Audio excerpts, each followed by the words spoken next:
Heyo, you want a trail camera? Of course you do. Like, comment, subscribe. That's it. That's all I'm gonna tell you. If you want a trail camera, you want a tech cam reveal, like, comment, subscribe. Let's get to it. Hey, I know it's a little bit late in the summer, but don't you dare plant radishes and turnips. Don't do it. I bet I just scared a lot of you. I think I found a better alternative.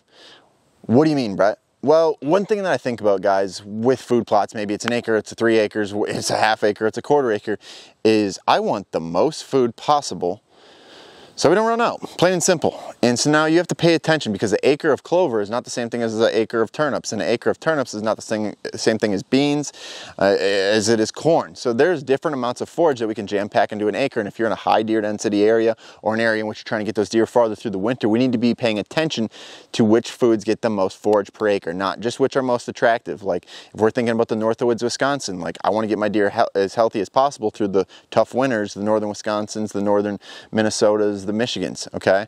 But now I'm in high deer density Missouri, which I am today, and in fact I'm throwing some of this seed down in these different varieties down today right before the storm. Got to get moving.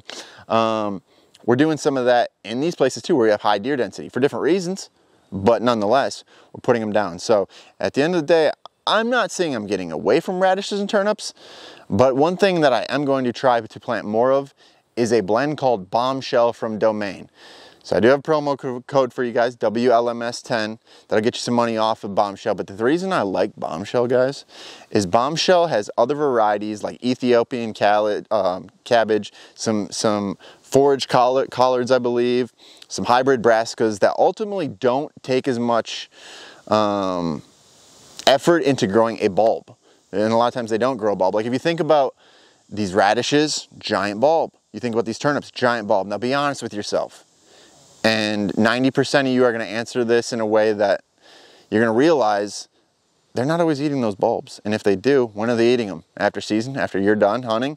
So how much benefit was it to have those radishes, turnips in the ground for those deer? It really wasn't a benefit for you at all. And a lot of times they're still there the following year when it comes to replanting and reworking the ground. And here's the thing, there's some perks to having them as far as filtration goes and busting up the ground and putting organic matter back in the ground.